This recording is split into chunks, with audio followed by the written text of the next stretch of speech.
asesmen yang efektif, satu di sekolah menengah. Nah, di mana pada asesmen ini kan terdiri dari 7 topik, yang mana masing-masing dari rekan-rekan kami ini akan merefleksikan masing-masing topik yang berkesan menurut rekan-rekan tersebut. Nah, untuk presentasi yang pertama itu dilaksanakan oleh Kak Suci. Kepada Kak Suci dipersilahkan.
Laporan praktik pembelajaran dan asesmen yang efektif, serta refleksi terhadap praktik pembelajaran dan asesmen, dan refleksi terhadap praktik pembelajaran, maksudnya refleksi terhadap praktik pembelajaran dan asesmen. Kemudian hasil refleksi yang saya gunakan, ini saya menggunakan model 4F, di mana yang pertama yaitu ada fakta, di mana pada mata kuliah ini, terutama pada topik 2 yang akan saya refleksikan, itu membahas mengenai merancang pembelajaran dan asesmen yang dipelajari, mengenai konsep pembelajaran paradigma baru, dan asesmen yang semestinya dilakukan oleh guru, serta tahapan-tahapan perencanaannya, serta juga praktik merancang pembelajaran dan asesmen pada paradigma baru ini. Sama-sama kita ketahui bahwa pembelajaran yang dilaksanakan sekarang adalah pembelajaran yang berbasis dengan paradigma baru. Nah, kemudian ada yang namanya feelings, mana pada mata kuliah serta topik yang saya pelajari sekarang, perasaan saya itu dengan perasaan yang senang serta penasaran terhadap hal yang akan dipelajari, serta konsep baru apa yang akan saya temukan semasa pembelajaran, dan yang akan saya ikuti, serta bagaimana cara merancang pembelajaran dan asesmen yang efektif serta penerapannya di proses pembelajaran yang akan saya terapkan di PPL. Kemudian ada findings, yaitu hal yang saya dapat, di mana beberapa poin yang saya dapat pada topik 2 ini tentang merancang pembelajaran, yaitu adanya konsep bahwa rancangan pembelajaran dan asesmen ini merupakan panduan yang dapat mengarahkan keseluruhan proses pembelajaran menuju satu titik yang diharapkan. Kemudian adanya dalam sebuah merancang pembelajaran ini dan asesmen tertentu ini melibatkan banyak faktor yang menjadi pertimbangan guru, sehingga melalui pertimbangan guru untuk merancangnya. Sama-sama kita ketahui ada beberapa faktor seperti karakteristik peserta didik, kemudian bagaimana proses pembelajarannya, kemampuan peserta didiknya, dan kita kaitkan dengan pembelajaran pemahaman peserta didik, yaitu ada profiling peserta didik. Kemudian yang ketiga yaitu calon guru perlu memperhatikan hal-hal krusial seperti tahapan-tahapan dalam merancang perencanaan pembelajaran dan asesmen yang efektif, standar acuannya dalam pembelajaran, asesmen diagnostik, dan gambaran perencanaan, pelaksanaan, dan pengolahan analisis hasil dari asesmen. Kemudian ada beberapa poin yang saya dapatkan pada topik 2 ini terkhususnya, yaitu hal baru yang saya temukan bahwa sebelumnya mungkin kita hanya mengetahui asesmen ini ada asesmen yang pada proses pembelajaran dan asesmen pada akhir pembelajaran. Di mana pada proses awal pembelajaran ini, pada pembelajaran paradigma baru ini kita ketahui ada namanya asesmen diagnostik, yaitu di mana calon guru atau kita sebagai pendidik itu melakukan penilaian sebelum kita memulai pembelajaran. Ada asesmen yang berbasis akademik dan non-akademik. Yang akademiknya seperti Yang akademiknya yaitu seperti asesmen gaya belajarnya, bagaimana gaya belajar peserta didik yang akan menjadi bahan pertimbangan bagi kita semua untuk membuat rancangan pembelajaran serta asesmennya. Kemudian bagaimana kemampuan peserta didik ini, apakah dia termasuk kemampuan yang rendah, sedang, atau yang tinggi. Kemudian karakteristik yang lainnya. Kemudian daripada topik 2 ini saya mendapatkan beberapa poin, di mana ada beberapa prinsip asesmen, yaitu ada 5, yang mana prinsip pertama itu asesmen itu merupakan bagian terpadu dari proses pembelajaran yang memfasilitasi pembelajaran, serta menyediakan informasi yang holistik sebagai umpan balik untuk pendidik maupun peserta didik. Di mana pada prinsip yang ini, hal yang perlu kita lakukan sebagai guru adalah membuat asesmen yang merujuk pada kompetensi yang di dalamnya ada ranah sikap, pengetahuan, dan keterampilan. Mungkin sebelumnya kita sudah pernah menjalankan atau membuat rancangan seperti yang diminta sekarang ini. Kemudian asesmen itu dilakukan terpadu dengan pembelajaran, maksudnya sejalan dengan proses pembelajaran yang kita lakukan. Yang kita ketahui ada asesmen formatif dan asesmen sumatif. Kemudian melibatkan peserta didik dalam melakukan asesmen melalui penilaian diri atau self-assessment, kemudian penilaian antar teman atau peer assessment, serta refleksi diri. Kemudian ada beberapa hal yang perlu kita tinggalkan, yaitu asesmen pada ranah sikap, pengetahuan, dan keterampilan itu dilakukan secara terpisah-pisah. Ini maksudnya adalah asesmen yang kita lakukan itu sejalan nantinya, bukan sikap-sikap saja kita lakukan, tapi sejalan otomatis dengan sikapnya, pengetahuannya, serta keterampilannya. Kemudian asesmen hanya dilakukan oleh pendidik itu hal yang perlu kita tinggalkan, karena asesmen juga perlu kita berikan kepada peserta didik seperti dia menilai bagaimana diri dia sendiri serta temannya. Kemudian ada prinsip asesmen yang kedua, yaitu yang perlu kita ketahui, asesmen itu dirancang dilakukan sesuai dengan fungsi asesmen tersebut, dengan keluasan untuk menentukan teknik dan waktu pelaksanaannya. Di mana hal yang perlu kita lakukan, yaitu membangun komitmen dan menyusun perencanaan asesmen yang berfokus pada asesmen formatif, contohnya yaitu pada proses pembelajaran. Kemudian menggunakan berbagai macam jenis, teknik, dan instrumen, serta penilaian formatif dan sumatif sesuai dengan karakteristik mata pelajaran, kemudian capaian pembelajarannya, tujuan pembelajaran, serta kebutuhan peserta didik. Jadi, kita sebagai seorang pendidik ini merancang asesmen itu memang sesuai dengan kebutuhan peserta didiknya. Hal inilah yang membutuhkan kita sebagai calon guru harus melakukan observasi terlebih dahulu terhadap peserta didik. Kemudian hal yang perlu kita tinggalkan pada prinsip yang kedua ini adalah kita tidak boleh berfokus hanya pada asesmen sumatif, yaitu akhir pembelajaran, tapi kita juga melakukan penilaian terhadap proses dari pembelajaran yang telah dilalui oleh peserta didik. Kemudian tidak menggunakan instrumen penilaian atau menggunakan instrumen asesmen yang tidak sejalan dengan karakteristik mata pelajaran yang telah saya jelaskan sebelumnya. Kemudian prinsip yang saya temukan selanjutnya adalah prinsip yang ketiga, di mana asesmen dirancang secara adil, profesional, valid, dan dapat dipercaya untuk menjelaskan kemajuan belajar dari peserta didik ini. Di mana hal yang kita lakukan, asesmen ini memenuhi prinsip keadilan tanpa dipengaruhi oleh latar belakang peserta didik, di mana kita menyamakan kedudukan peserta didik. Kemudian menerapkan modernisasi asesmen, yaitu berkoordinasi antar pendidik untuk menyamakan persepsi kriteria sehingga tercapai prinsip keadilan, di mana kita bisa untuk bekerja sama dengan pendidik yang lainnya, dengan mata pelajaran yang lainnya, apakah asesmen yang kita jalankan ini sesuai tidak dengan penilaian kita lakukan terhadap si A, misalnya peserta didik ini, apakah benar-benar yang kita observasi itu benar atau tidak, terutama terhadap wali kelasnya. Kemudian prinsip yang ketiga, prinsip yang keempat, yaitu laporan kemajuan belajar dan pencapaian peserta didik ini bersifat sederhana dan informatif. Maksudnya adalah kita melaksanakan laporan yang kita nilai terhadap penilaian formatif dan sumatif peserta didik ini sederhana, di mana sudah menyampaikan informasi apakah peserta didik ini telah mencapai kemampuan, telah memiliki kemampuan baru, meningkatkah kemampuannya, atau sudah sesuai dengan apa yang kita minta terhadap capaian pembelajaran. Kemudian jelas dan mudahnya dipahami oleh semua pihak, baik itu guru yang lainnya, wali kelasnya, ataupun orang tua yang akan melihat laporan dari hasil refleksi terhadap pembelajaran yang kita laksanakan. Kemudian yang kelima, yaitu hasil asesmen yang digunakan oleh peserta didik, pendidik, tenaga kependidikan, dan orang tua itu sebagai bahan refleksi terhadap proses pembelajarannya. Mungkin itu prinsip yang saya temukan pada proses pembelajaran topik kedua ini. Kemudian manfaat yang saya dapatkan itu saya mulai mengerti bagaimana perancangan pembelajaran yang harusnya saya lakukan sebagai seorang pendidik yang sesuai dengan paradigma baru. Di mana dengan mempelajari topik 2 ini saya mulai paham apa yang perlu saya lakukan, yang biasanya yang saya lakukan ternyata tidak boleh dilakukan terutama pada pembelajaran paradigma baru ini.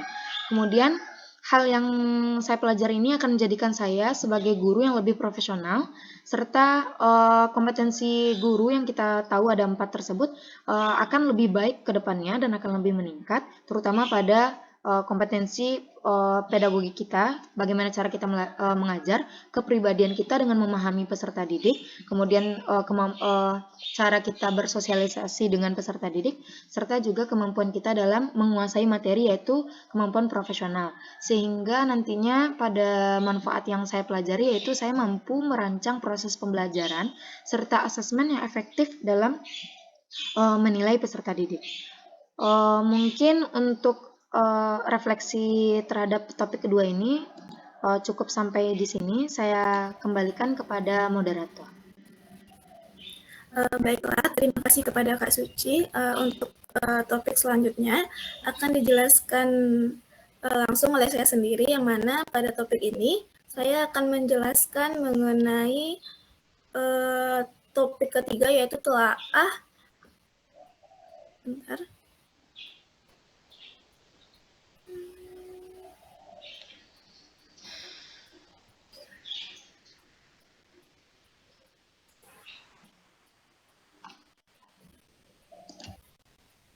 Mohon maaf sebentar. Gimana nih?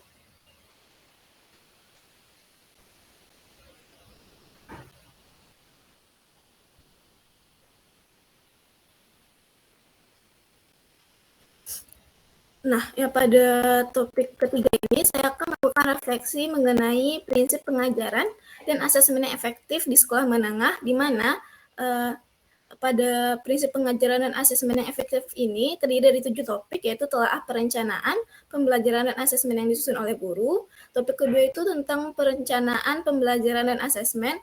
Topik ketiga tentang telaah kesesuaian pembelajaran dengan tingkat capaian dan karakteristik peserta didik. Topik keempat itu mengenai lingkungan kelas yang aman, nyaman, dan berpihak pada ekosistem pembelajaran. Topik kelima itu mengenai pelaksanaan pembelajaran dan asesmen yang efektif. Topik keenam mengenai laporan praktik pembelajaran dan asesmen yang efektif, dan topik ketujuh tentang refleksi terhadap praktik pembelajaran dan asesmen. Nah, pada refleksi kali ini saya akan mereview tentang telaah kesesuaian pembelajaran dengan tingkat capaian dan karakteristik peserta didik, di mana pada topik ketiga ini membahas kesesuaian pembelajaran dengan tingkat capaian dan karakteristik peserta didik, yang mana pada topik ini saya mempelajari cara penerapan bagaimana pembelajaran berdiferensiasi itu, cara penyesuaian pembelajaran dengan tingkat capaian dan karakteristik peserta didik, peran pendidik atau guru dalam menyesuaikan pembelajaran dengan tingkat capaian dan karakteristik peserta didik, serta merefleksikan strategi dalam menyesuaikan pembelajaran dengan tingkat capaian dan karakteristik peserta didik, serta melakukan asesmen diri.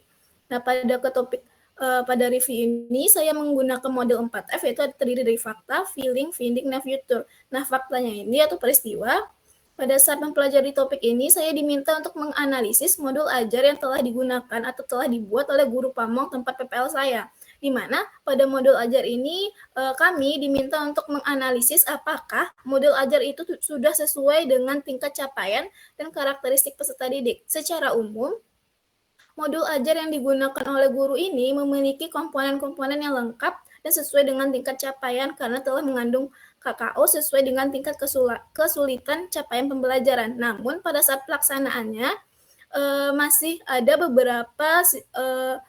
beberapa komponen atau rancangan yang belum dilaksanakan pada kelas. Hal ini dikarenakan dari berbagai faktor, contohnya kondisi kelas yang tidak kondusif serta banyaknya waktu-waktu yang tidak dapat digunakan atau terbuang karena adanya faktor eksternal di luar kelas.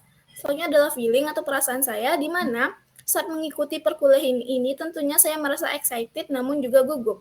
Hal ini dikarenakan materi ini merupakan hal yang baru bagi saya, sehingga saya khawatir dalam memahami materi ini dengan baik. Serta saat melakukan observasi ini saya merasa gugup. Hal ini dikarenakan lingkungan sekolah yang baru, sehingga saya memerlukan adaptasi terhadap lingkungan sekolah tersebut. Dan juga dari pengamatan saya saat melakukan observasi ini, respon peserta didik yang kurang kondusif terhadap pengamatan yang kami lakukan di kelas mereka.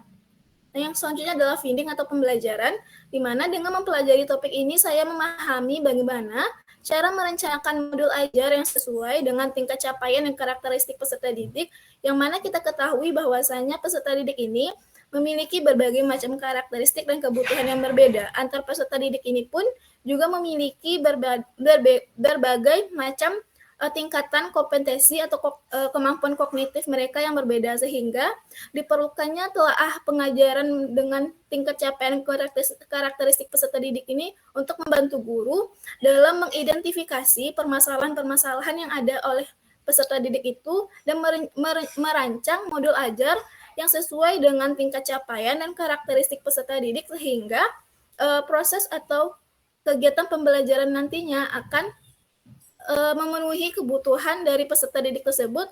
Salah satu contoh modul ajar yang dapat memenuhi berbagai macam karakteristik kebutuhan peserta didik itu salah satunya dengan melakukan pembelajaran berdiferensiasi. Nah, selanjutnya adalah penerapan. Setelah mengikuti mata kuliah ini, hal yang ingin saya perbaiki kedepannya adalah bagaimana cara membuat strategi yang digunakan dalam penerapan pembelajaran berdiferensiasi yang sesuai dengan tingkat capaian dan karakteristik peserta didik, serta mendesain pembelajaran yang berdiferensiasi yang menyenangkan namun juga harus memenuhi tingkat capaian dan karakteristik peserta didik. Di mana kita ketahui bahwasanya peserta didik ini memiliki berbagai macam kebutuhan serta karakteristik peserta didik, sehingga dalam merancang modul ajar tertentu kita tidak hanya menggunakan satu jenis gaya atau satu jenis metode yang memenuhi kebutuhan tersebut, namun kita juga harus merancang atau menginovasi berbagai metode yang dapat kita gunakan dalam satu kegiatan pembelajaran, di mana contohnya saja peserta modul ajar atau metode yang kita gunakan itu harus menyesuaikan dengan berbagai macam gaya belajar peserta didik seperti gaya belajar visual, audio ataupun keterampilan kinestetik yang mana dengan adanya ketiga gaya belajar dalam satu modul ajar atau metode pembelajaran ini akan memenuhi setiap kebutuhan peserta didik tersebut.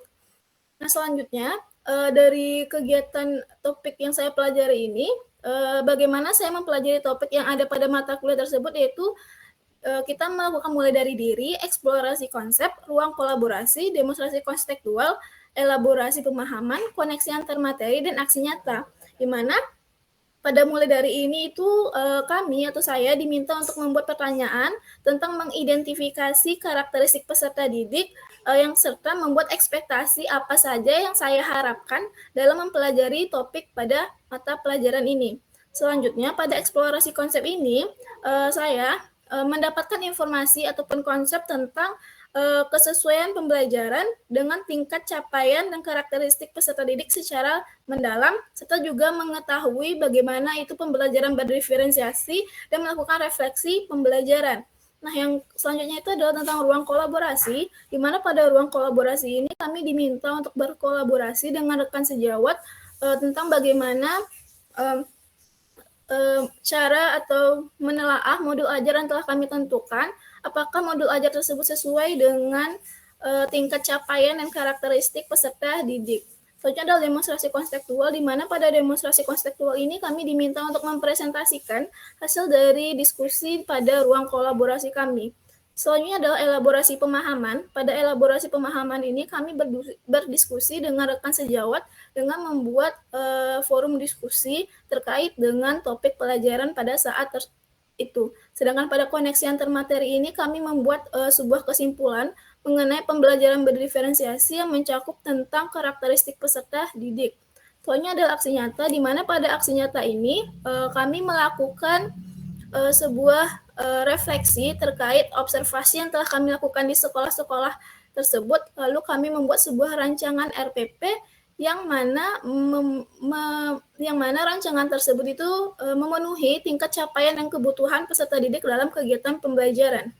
Nah, topik 3 ini sangat penting bagi saya dalam mempelajarinya. Hal ini karena kita sebagai calon guru harus mampu menganalisis kebutuhan peserta didik yang harus dipenuhi dengan memahami topik ini. Dengan memahami topik ini juga kita sebagai guru dapat mendesain rancangan pembelajaran yang sesuai atau yang memenuhi dengan tingkat capaian dan karakteristik peserta didik sehingga pembelajaran dapat berjalan secara optimal. Nah, berdasarkan topik ini, saya mendapatkan pengalaman, pengetahuan, dan pemahaman bagi saya dalam memahami kesesuaian pembelajaran dengan tingkat capaian dan karakteristik peserta didik, yang mana dapat kita ketahui bahwasanya karakteristik dan kebutuhan peserta didik ini memiliki beragam karakternya, sehingga menjadi hal penting bagi guru untuk melakukan identifikasi agar proses pembelajaran tersebut nantinya dapat bekerja secara optimal. Nah, guru berperan penting dalam tumbuh kembang peserta didik. Dengan memahami topik ini, tentunya nanti guru dapat menciptakan suasana pembelajaran yang optimal sesuai dengan kebutuhan peserta didik. Selain itu juga, guru juga harus perlu melakukan refleksi diri maupun refleksi pembelajaran untuk memperbaiki kualitas diri dan pembelajaran sehingga akan mencapai tujuan pendidikan. Nah, sekian dari presentasi saya. Sekian dari presentasi saya. Untuk topik selanjutnya akan dipresentasikan oleh Hanifah. Kepada Hanifah, saya persilahkan. Baiklah, terima kasih kepada moderator.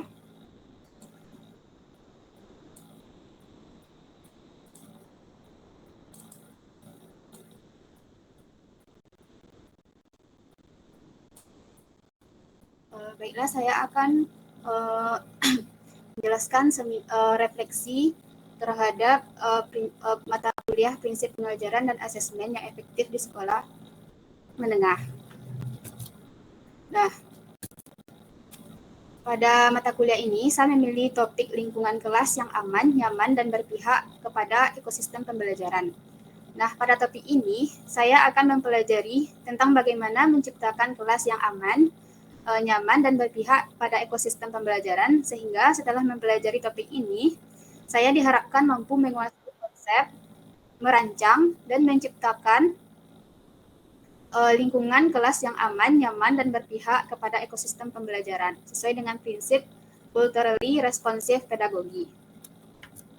Nah, model refleksi yang saya gunakan adalah segitiga refleksi, yang mana saya dituntut untuk setelah mempelajari topik ini, saya akhirnya memahami bahwa kemudian setelah pembelajaran topik ini, saya akhirnya mampu, kemudian perasaan saya setelah mempelajari topik ini, dan kemudian terakhir target yang ingin saya lakukan setelah mempelajari topik ini.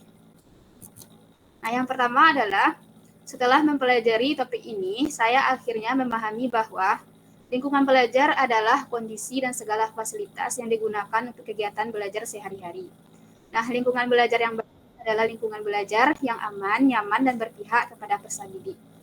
Lingkungan belajar terdiri dari aspek ekosistem, guru, pedagogi, kurikulum, dan penilaian. Nah, setelah memahami topik ini, saya semakin memahami bahwa sekolah hendaknya menjadi kegiatan yang menyenangkan.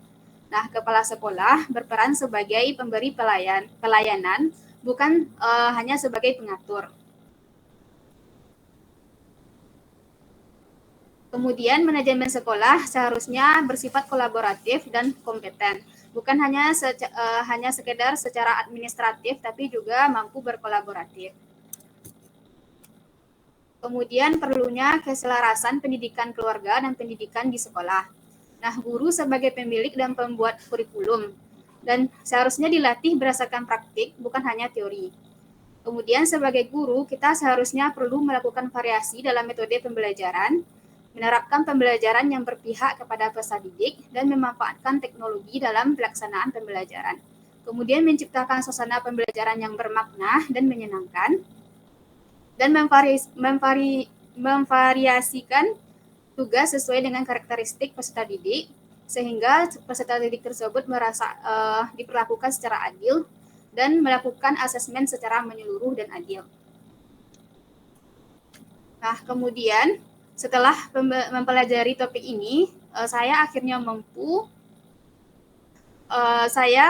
setelah mempelajari topik ini dan berkolaborasi dengan teman sejawat, akhirnya saya mampu merancang lingkungan pembelajaran yang aman, nyaman, dan berpihak pada ekosistem pembelajaran. Nah, seperti menata siswa sesuai dengan profil dalam kelompok, kemudian meminimalisir kebisingan atau mengolah kondisi kelas yang kondusif, kemudian membuat kesepakatan kelas bersama siswa sebelum memulai pembelajaran, menerapkan model pembelajaran yang berpusat pada peserta didik, kemudian memberikan ruang kepada siswa atau peserta didik untuk bertanya dan menampilkan hasil kerjanya, kemudian berusaha menjadi guru yang adil, memperlakukan siswa, kemudian yang peka dengan kondisi siswa, serta memberikan ice breaking jika siswa sudah terlihat bosan di tengah pembelajaran. Nah, kemudian perasaan saya setelah mengikuti pembelajaran pada topik ini, yaitu sangat senang tentunya, dan bersyukur karena banyak pengetahuan yang saya dapat sebagai bekal menjadi guru yang baik, yang dapat menghadirkan lingkungan belajar yang aman, nyaman, dan berpihak pada peserta didik ke depannya. Nah, selama merancang pembelajaran yang aman, nyaman, dan berpihak pada peserta didik ini, terdapat beberapa tantangan dan kesulitan yang saya rasakan, seperti dalam merancang menyamakan cara pandang dari orang tua, komunitas belajar, peserta didik, dan guru tentang lingkungan belajar yang nyaman, aman, dan berpihak pada peserta didik tersebut. Kemudian mengubah budaya sekolah yang sudah lama digunakan, pembuatan media pembelajaran yang unik dan variatif, serta penerapan hukuman yang tegas kepada para pelanggar peraturan.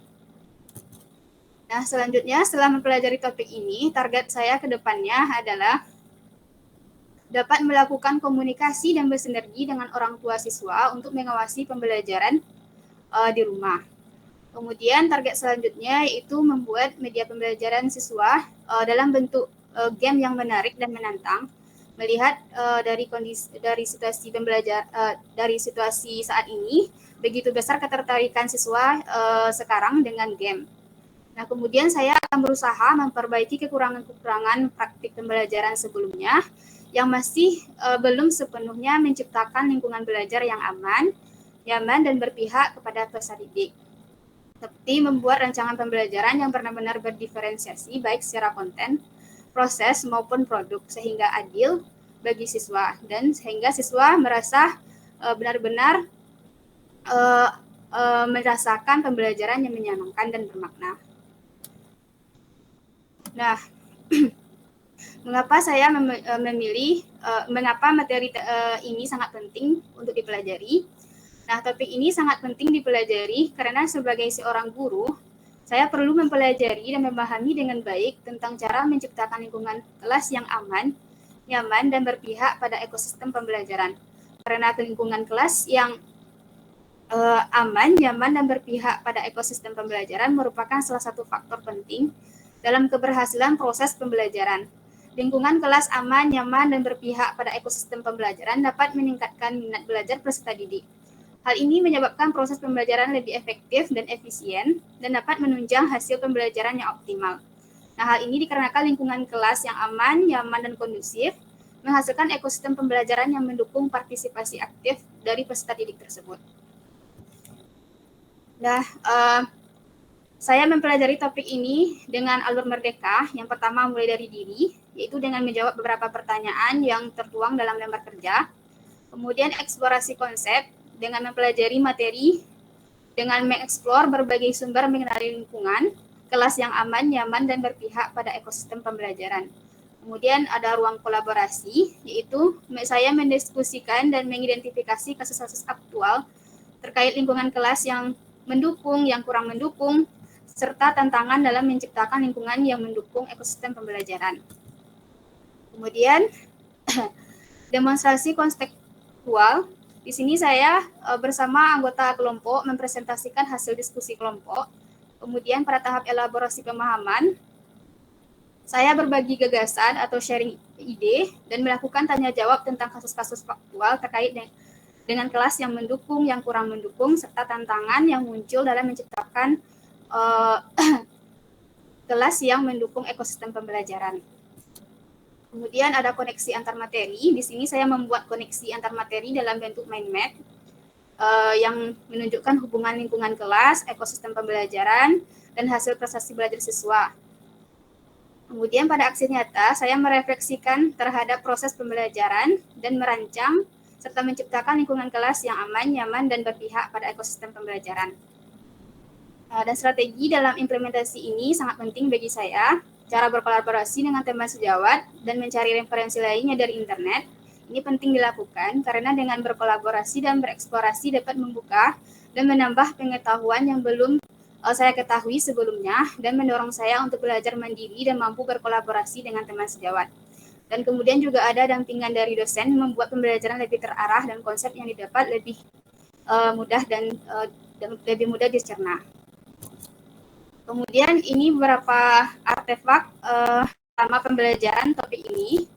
Yang pertama adalah unggahan demonstrasi konstekstual, yaitu berupa hasil diskusi kelompok mengenai kasus-kasus aktual terkait lingkungan kelas yang mendukung, yang kurang mendukung, tantangan dalam menciptakan lingkungan kelas yang mendukung ekosistem pembelajaran di dalam bentuk PPT.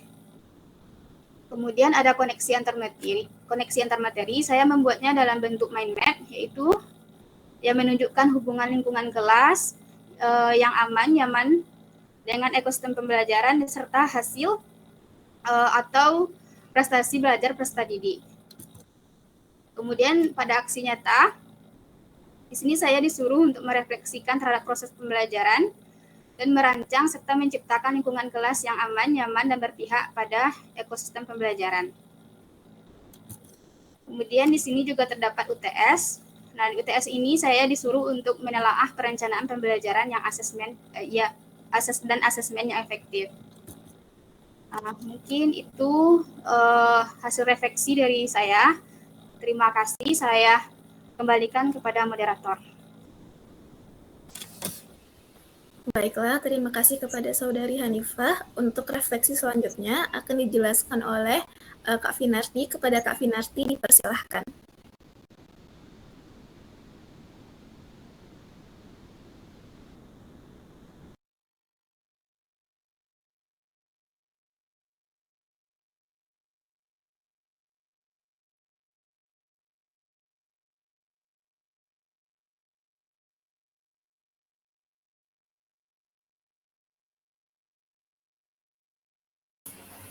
Baiklah, Assalamualaikum warahmatullahi wabarakatuh.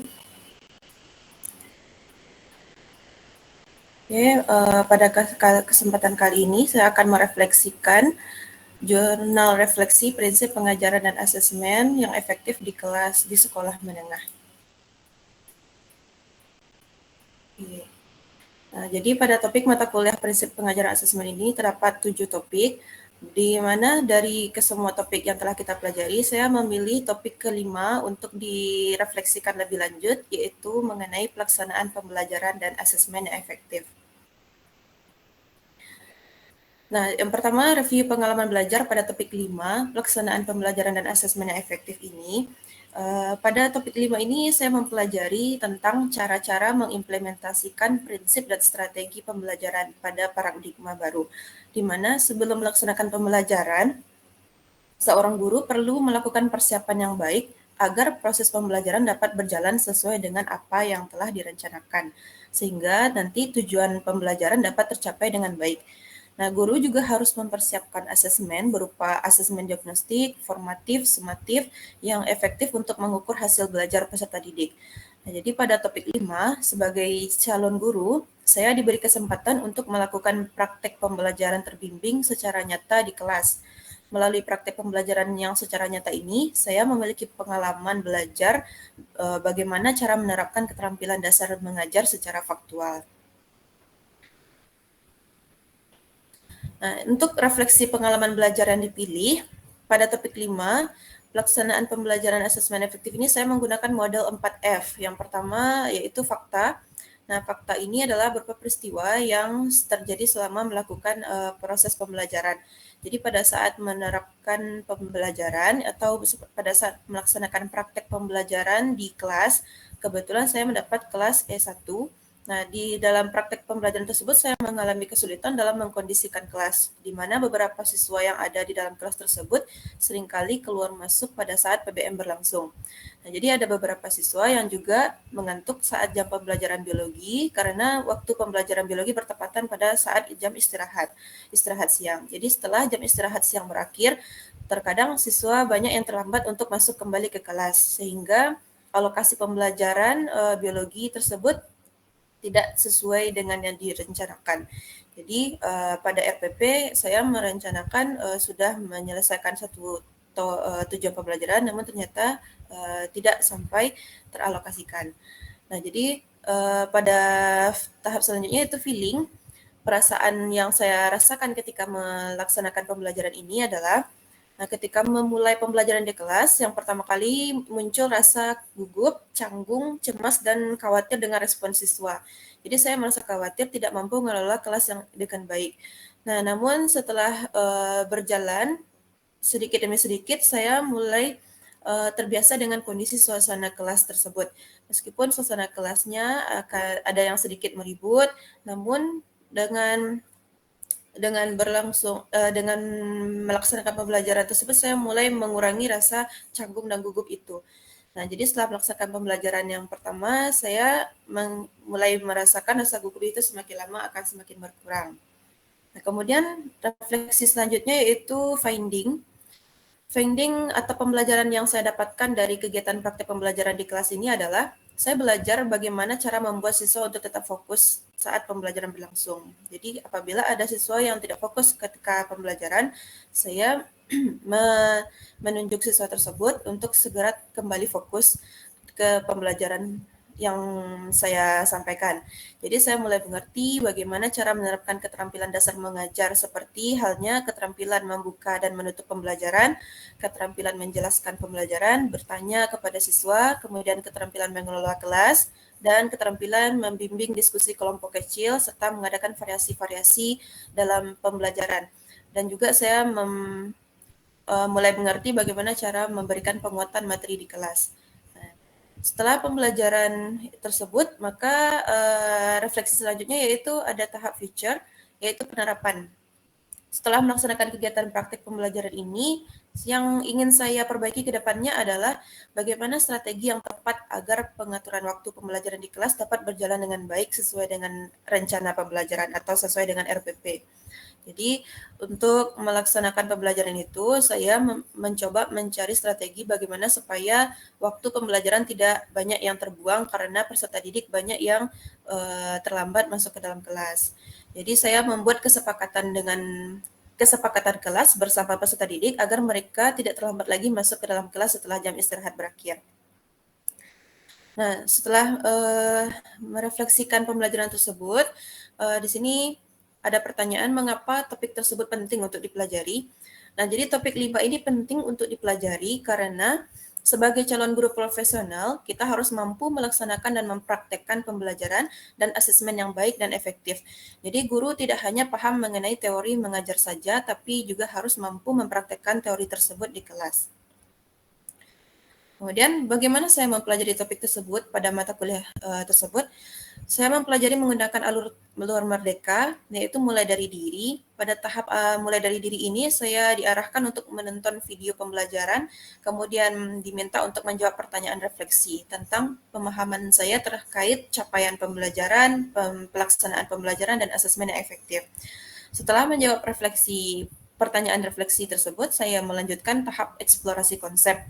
Pada tahap ini, saya mempelajari teori tentang prinsip-prinsip pembelajaran berbasis paradigma baru dan mempelajari bagaimana hakikat micro-teaching serta berlatih bagaimana cara melaksanakan praktek pembelajaran dan asesmen yang nyata di kelas. Setelah mempelajari teori-teori dan konsep tersebut, maka saya lanjutkan ke tahap ruang kolaborasi, di mana tahap ruang kolaborasi ini saya berkolaborasi, berdiskusi bersama rekan sejawat untuk memilih CP atau capaian pembelajaran yang sesuai dengan kelas yang akan diajar. Nah, kemudian setelah memilih CP, saya menyusun rencana pembelajaran dan menyiapkan asesmen itu dalam bentuk modul ajar. Kemudian setelah membentuk modul ajar, saya lanjut ke tahap demonstrasi kontekstual, di mana pada tahap ini saya melakukan refleksi kembali terhadap praktek pembelajaran yang telah dipraktekkan di kelas. Setelah mempraktekkan pembelajaran di kelas, tentunya perlu ada refleksi pembelajaran, karena tanpa adanya refleksi, maka kita tidak akan memperbaiki apa kekurangan-kekurangan yang sudah kita lakukan sebelumnya. Jadi refleksi pembelajaran ini merupakan kegiatan yang dilakukan untuk melihat kembali apakah pembelajaran yang dilaksanakan di kelas itu sudah sesuai dengan apa yang telah direncanakan atau belum. Nah, setelah melakukan refleksi pada tahap demonstrasi kontekstual, kemudian saya melanjutkan tahap elaborasi pemahaman, di mana pada tahap ini saya diarahkan untuk membuat beberapa pertanyaan yang belum dipahami mengenai konsep-konsep yang ada pada topik 5. Kemudian setelah dibuat pertanyaan yang belum dipahami, kami berdiskusi kembali bersama dosen untuk mencari solusi mengenai pertanyaan yang belum dipahami. Setelah itu, pada tahap koneksi antar materi, di sini saya menggambarkan apa saja yang perlu dilakukan dalam upaya mengimplementasikan pembelajaran dan asesmen efektif tersebut. Dan terakhir pada tahap aksi nyata, di tahap ini saya diminta untuk menuliskan rancangan aksi nyata setelah melakukan refleksi terhadap pelaksanaan pembelajaran. Nah, jadi apakah strategi yang diimplementasikan tersebut penting? Ya, strategi yang diimplementasikan tersebut penting bagi saya karena di sini sangat-sangat mempengaruhi seorang guru untuk melaksanakan praktik pembelajaran dan asesmen di kelas. Jadi strategi yang dilaksanakan melalui konsep alur merdeka itu sangat penting bagi saya untuk memahami topik pelaksanaan pembelajaran asesmen yang efektif ini di kelas. Untuk analisis artefak pembelajaran, di sini ada tahap ruang kolaborasi, di mana pada kegiatan ini saya diminta untuk membuat modul ajar. Jadi modul ajar tersebut sudah dilengkapi dengan lembar LKPD, kemudian asesmen efektif, yang digunakan untuk mengukur hasil belajar peserta didik. Kemudian artefak yang berikutnya yaitu artefak koneksi antar materi. Koneksi antar materi ini saya buat dalam bentuk infografis, di mana infografis ini menggambarkan apa-apa saja yang perlu dilakukan dalam upaya mengimplementasikan pembelajaran dan prinsip asesmen efektif. Kemudian artefak selanjutnya yaitu aksi nyata. Pada akhir pembelajaran tentu saya diminta untuk menuliskan rancangan aksi nyata setelah melakukan refleksi terhadap pelaksanaan pembelajaran. Jadi pada tulisan tersebut saya menjelaskan ada 3 hal bermakna yang didapatkan setelah mengikuti dan melaksanakan pembelajaran dan asesmen yang baik di kampus maupun di sekolah. Jadi pembelajaran bermakna yang dapat saya ambil dari kegiatan ini adalah saya mendapat pengetahuan dan keterampilan serta pengalaman yang dapat memperkuat pemahaman saya terkait dengan topik 5. Jadi setelah mempelajari topik 5 ini, saya akan memperbaiki lagi strategi pembelajaran di kelas menjadi lebih menarik dan menyenangkan bagi peserta didik. Nah, dengan adanya praktek pelaksanaan pembelajaran secara nyata di kelas ini, saya mendapatkan masukan-masukan dan saran dari guru pamong, dosen pembimbing, dan juga rekan sejawat terkait dengan apa saja kelebihan dan kekurangan saya ketika mengajar di kelas. Nah, baiklah, sekian presentasi mengenai topik pembelajaran dan asesmen, prinsip pengajaran dan asesmen pada topik 5.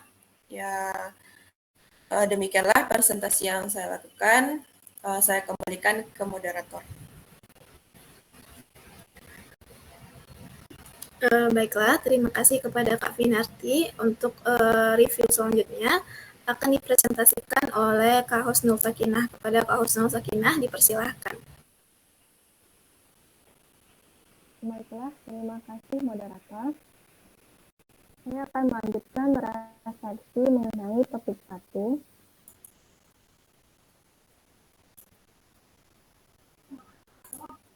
Apa ini?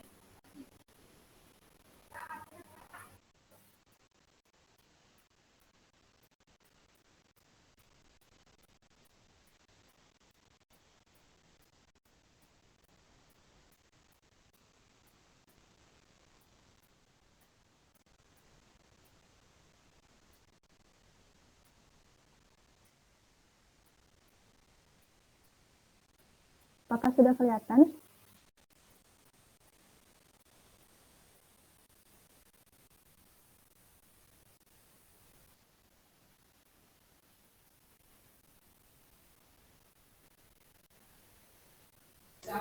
Bagaimana kalau kita pindah ke apa baru saja daripada terputus di tengah jalan? Oke. Oh ya, baik Bu. Saya pada mata kuliah seminar pendidikan profesi guru ini. Nah, di sini pada mata kuliah ini saya mengambil topik refleksi yaitu pada topik 5.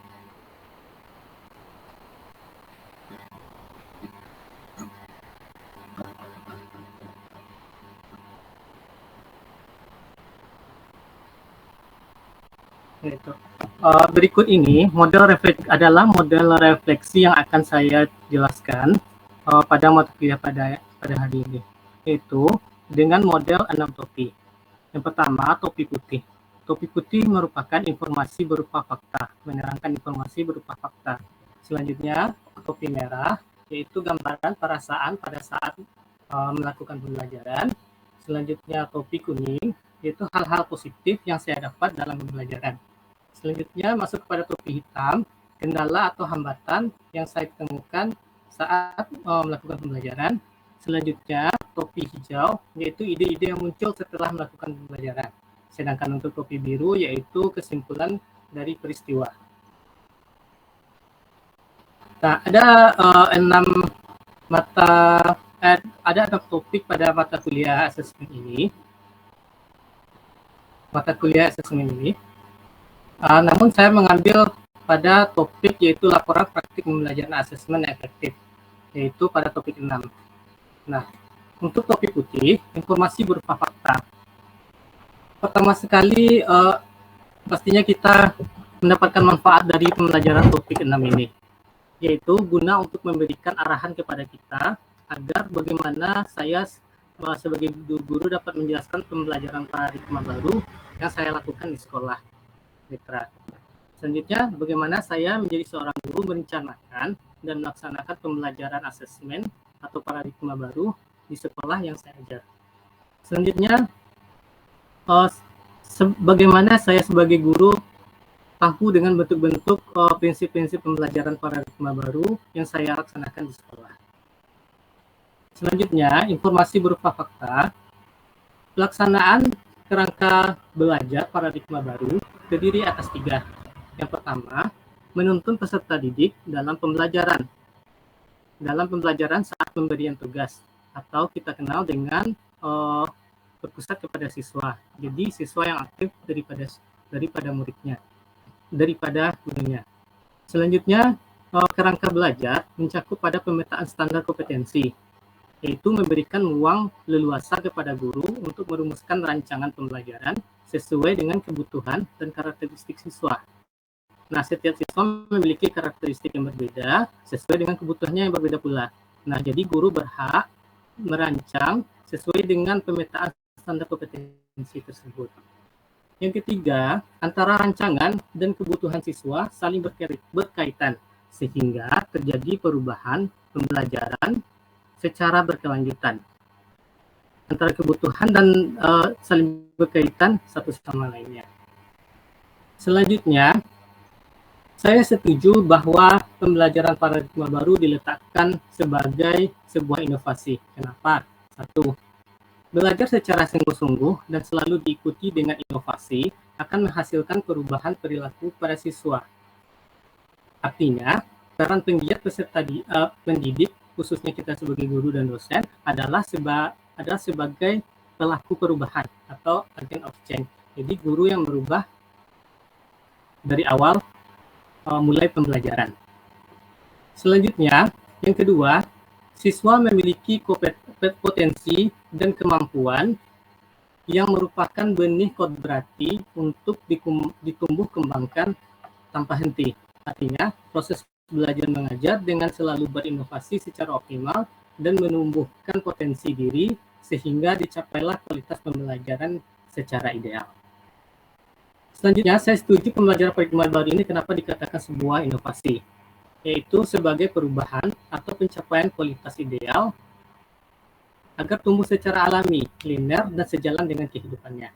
Artinya di sini proses pembelajaran memang merupakan bagian dari kehidupan siswa itu sendiri. Tetapi jika didesain secara khusus dan diamati oleh guru dengan tercapainya kondisi yang ideal.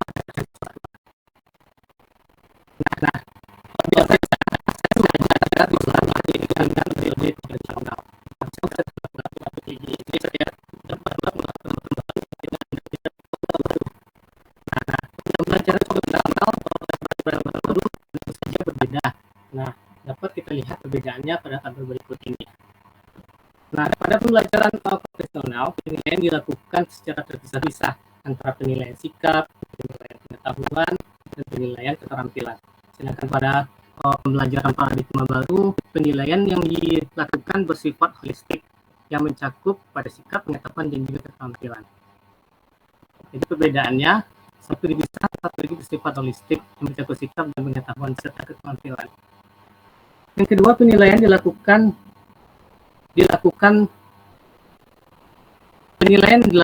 besar porsinya pada hasil akhir saja. Sedangkan untuk pada paradigma baru, penilaian dilakukan memang secara keseluruhan, tidak tergantung pada hasil akhir saja. Bisa jadi di awal pertemuan, bisa jadi di tengah, bisa jadi di akhir pertemuan pembelajaran.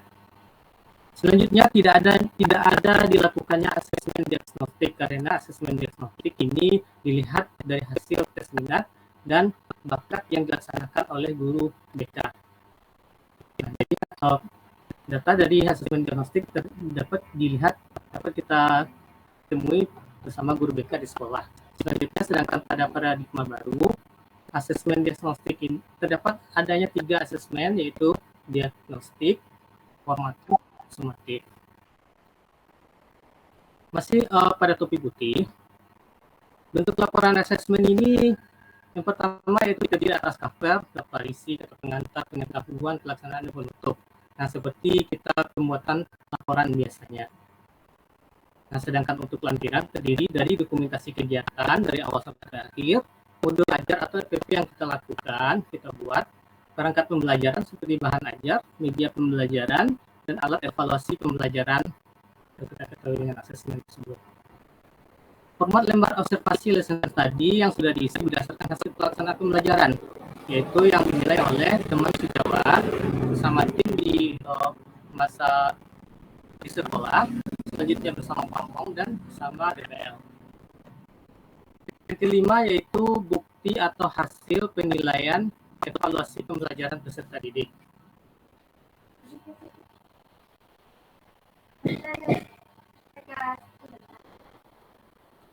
Peserta didik. Selanjutnya, info berupa fakta.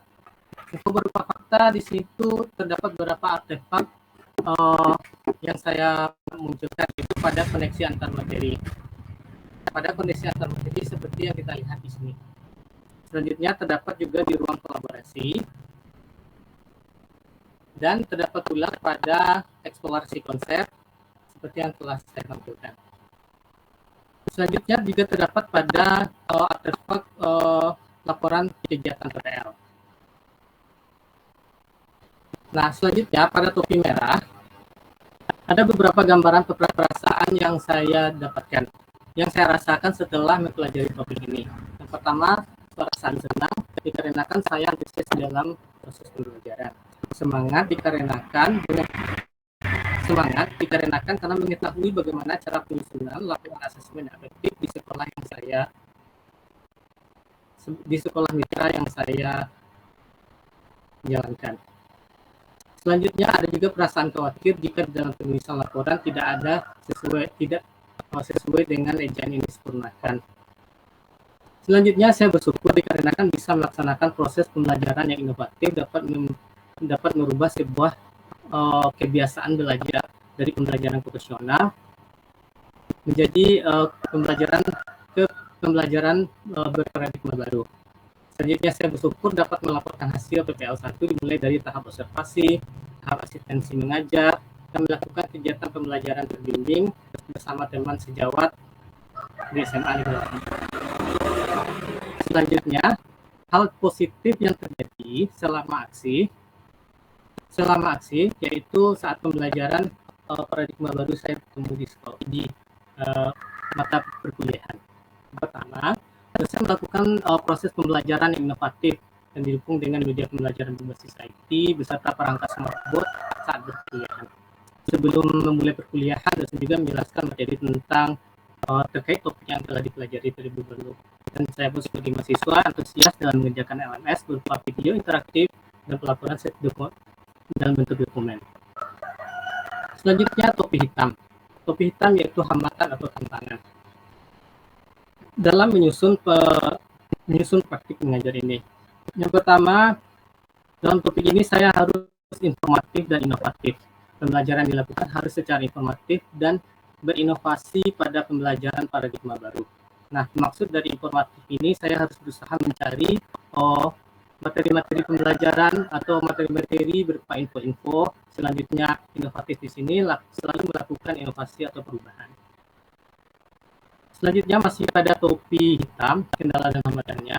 Yang pertama, diskusi atau berkolaborasi. Yaitu saat diskusi harus menentukan terlebih dahulu format spesifik dengan menentukan list-list agenda dari diskusi tersebut agar dapat disimpulkan materi-materi kita simpulkan pada diskusi tersebut. Selanjutnya harus proaktif. Proaktif di sini juga mencari info penulisan, bagaimana penulisan laporan yang baik di dalam menyusun praktik pembelajarannya. Kendala berikutnya yaitu manajemen waktu. Untuk saya harus menyediakan waktu yang ekstra di luar kegiatan belajar mengajar. Selalu berkolaborasi untuk menyelesaikan laporan bersama teman-teman. Selanjutnya masih pada topi hitam, yaitu guru harus berani bertindak dan berproses untuk melihat untuk sedikit demi sedikit mengikuti alur perubahan yang terjadi dengan menyajikan materi atau segala hal yang informatif atau up-to-date dalam KBN. Guru melakukan upgrade terhadap kemampuan sehingga muncul aktivitas diri diri guru itu sendiri akhirnya memiliki kemampuan inovatif dalam KBN dan menyelesaikan laporan dengan baik. Selanjutnya, guru dapat melakukan diskusi dan berkolaborasi dengan rekan seprofesinya atau pada pihak ahli dalam penyelesaian berbagai permasalahan laporan praktik.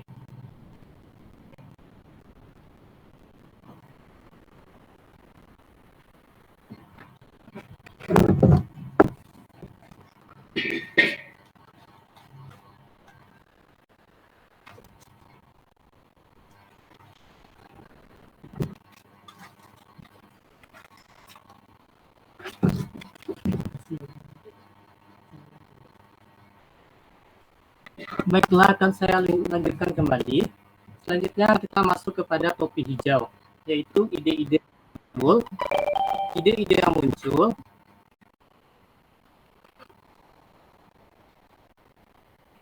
saat proses pembelajaran berlangsung.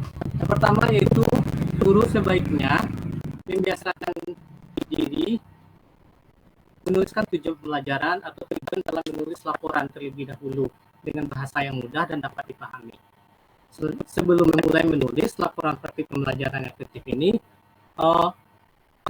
seorang penulis harus menyiapkan terlebih dahulu artikel terkait dengan topik yang disajikan. Selanjutnya, diharapkan penulis untuk berkonsultasi kepada dosen atau ahli dalam perancangan laporan pembelajaran yang efektif, sehingga mendapatkan arahan yang jelas dari dosen atau ahli tersebut. Selanjutnya, untuk topi biru, yaitu kesimpulan dari peristiwa. Nah, kenapa bagi saya topik ini sangat berkesan?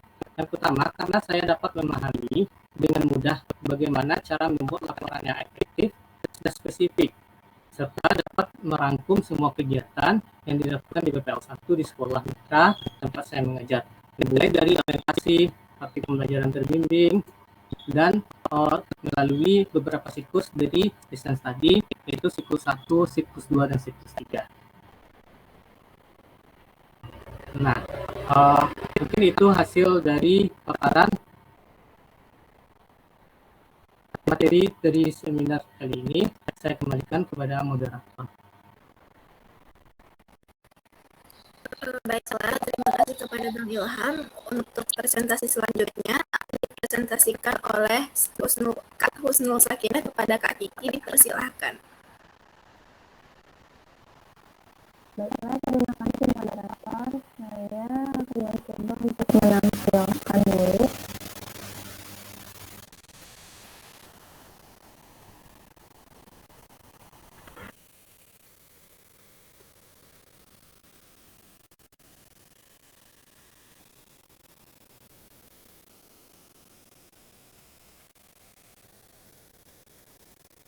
Apakah sudah tampil? Apakah sudah nampak?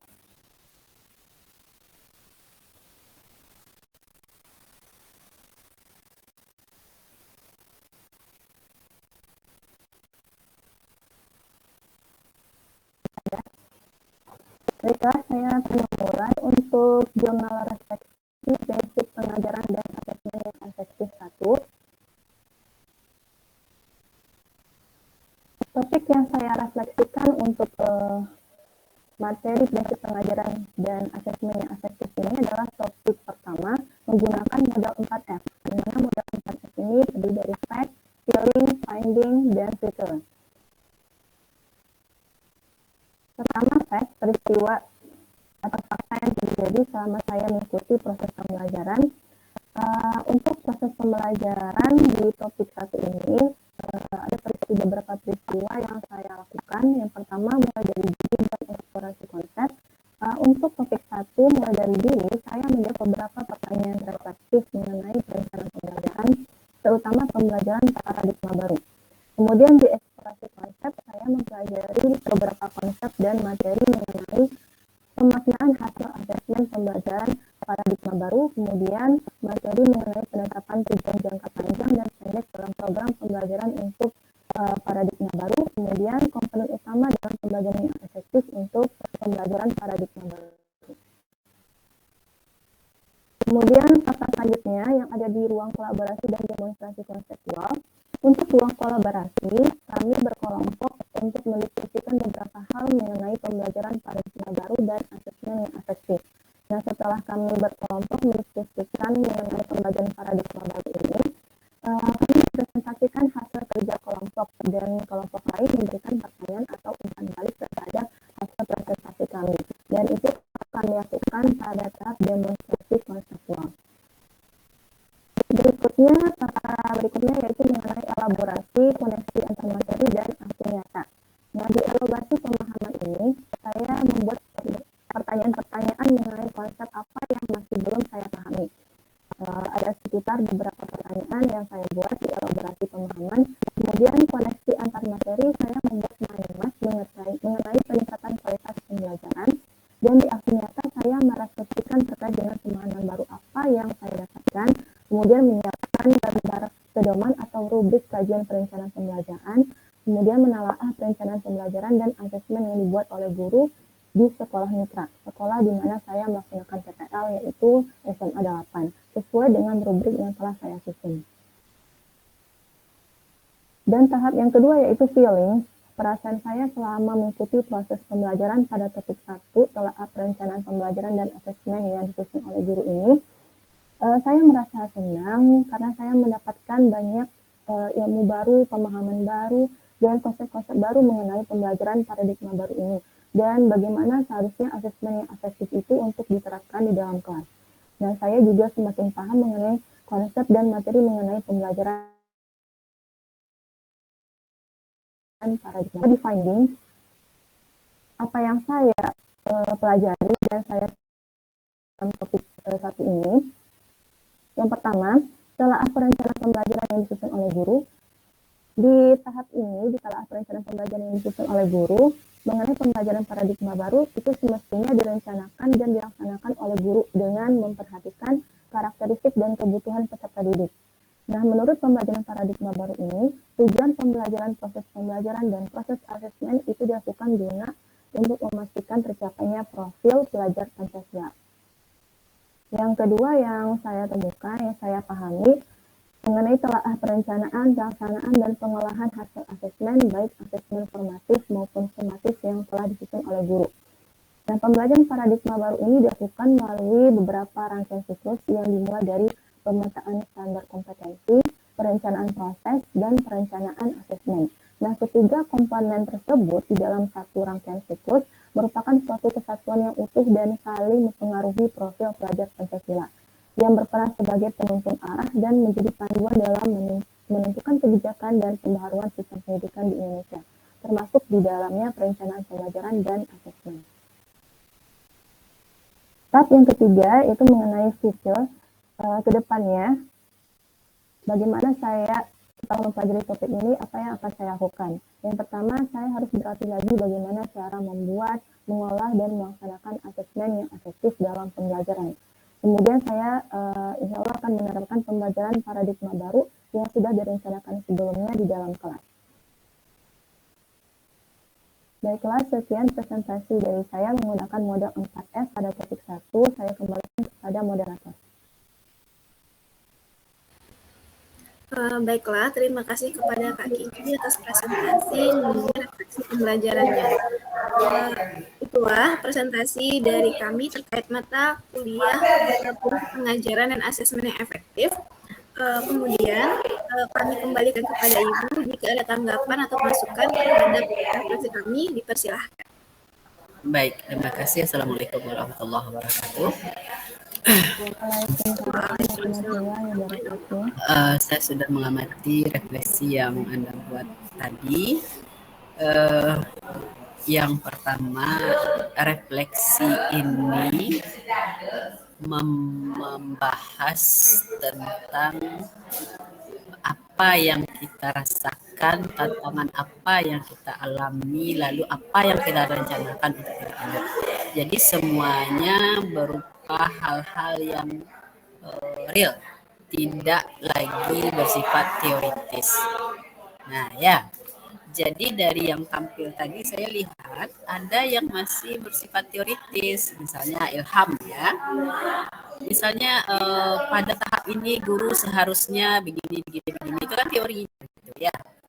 Nah, jangan seperti itu. Harusnya apa yang menjadi tantangan? Tantangannya apa? 1, 2, 3, 4.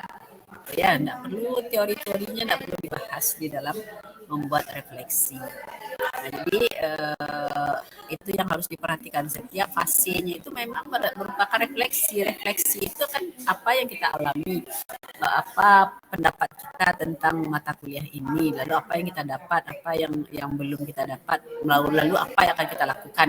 Berarti semuanya memang operasional, ya. Memang yang benar-benar akan dikerjakan.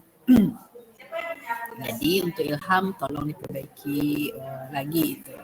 Kemudian husnul sakinah pada bagian akhir dari tindak lanjut itu harus diperhatikan ya apa perbaikan yang harus dilakukan ya untuk tindak lanjut. Nah, hal ini berkaitan dengan LMS kita. Pada LMS pada hari ini Anda diminta desain inovasi dan rencana tindak lanjut. Ini ya, review seluruh unggahan pada jurnal refleksi, menentukan 1 atau 2 hasil refleksi yang paling bermakna, desain investasi inovasi pembelajaran, rencana tindak lanjut. Dari rencana tindak lanjut apa yang akan saya lakukan? Nah, ini yang perlu dikerjakan, dimasukkan. Nah, sebenarnya kalau sudah dibuatkan tadi di refleksinya kan sudah ada tadi ya rencana tindak lanjut. Kalau sudah dibuatkan dengan baik, harusnya ini sudah bisa langsung diupload gitu ya. Tapi bagi yang belum operasional apa tindak lanjutnya, nah itu harus diperhatikan lagi apa yang mau diberikan ya. Jadi itu terkait refleksi tadi. Saya senang sudah menggunakan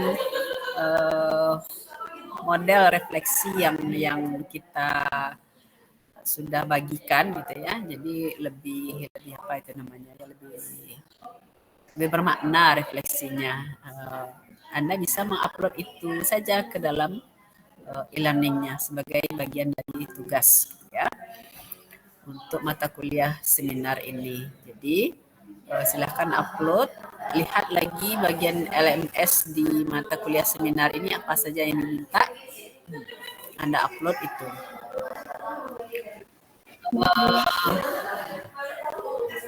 Absensinya sudah saya isikan langsung karena kelihatannya absensi ini yang lainnya jadi merah jadinya ya. Itu saya nggak ngerti pula gimana cara ceritanya. Tapi udahlah. Pokoknya untuk mata kuliah ini kita usahakan membuatkan 16 kali pertemuan.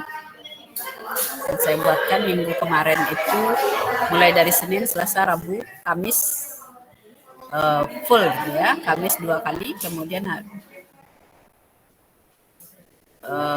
minggu ini juga begitu, sehingga nanti sampai bisa mencapai 16 kali. Barangkali itu saja yang perlu disampaikan. Nanti siang kita masih ketemu lagi ya dengan satu lagi.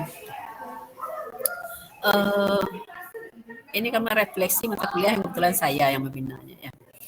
Jadi dari perkuliahan ini, pertamanya saya membayangkan ini akan menjelaskan banyak tentang bagaimana membuat asesmen gitu ya, bagaimana seharusnya asesmen. Tapi ternyata karena ini untuk kelas PPG dengan anggapan bahwa Anda sudah punya bekal mata kuliah tentang evaluasi pendidikan, evaluasi pembelajaran seperti apa gitu ya. Jadi Bagi yang belum, mana tahu tapi rasanya di sini semua sudah dari pendidikan ya. Ada Ilham dulu dari mana? Ilham, tidak kedengaran?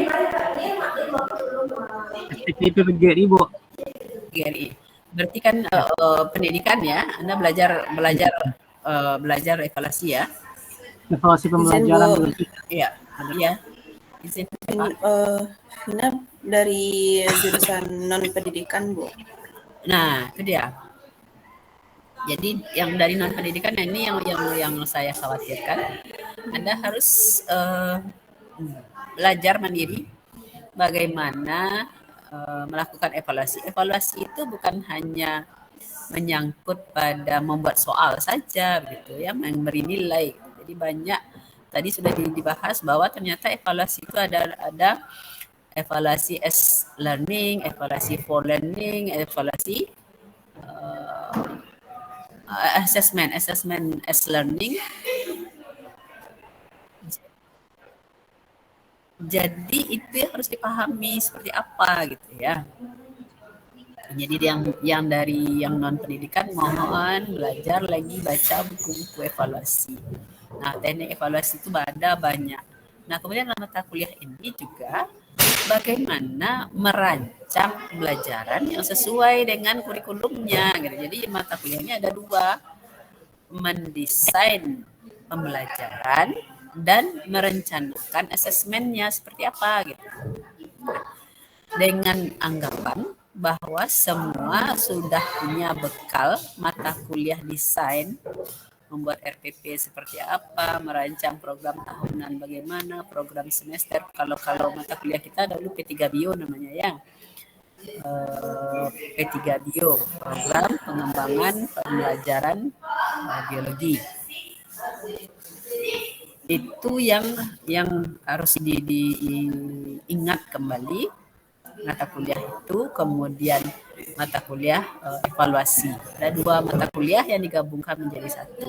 Nah, di dalam mata kuliah di PPG ini tinggal lagi kita dimulai dengan mengevaluasi. Nah, ini langsung mengevaluasi, lihat apa yang ada di lapangan, lalu kita baca kurikulumnya ini pas atau tidak, lalu buat bagaimana seharusnya. Gitu kan?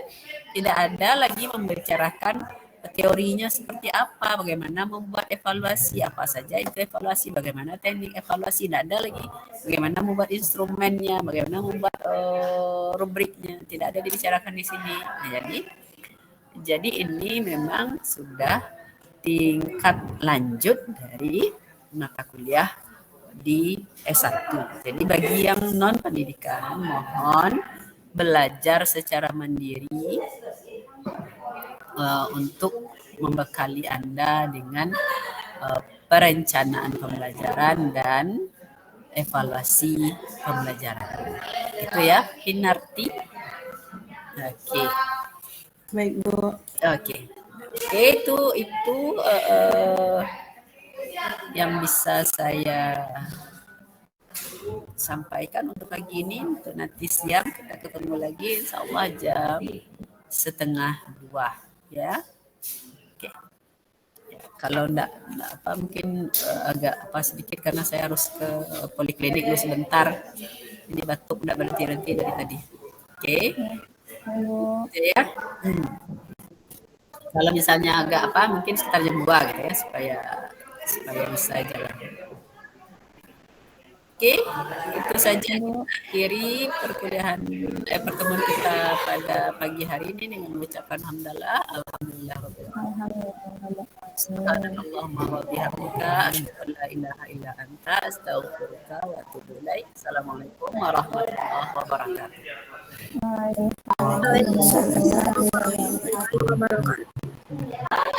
Jangan lupa upload tugasnya, dilihat di e-learning apa yang diminta gitu ya.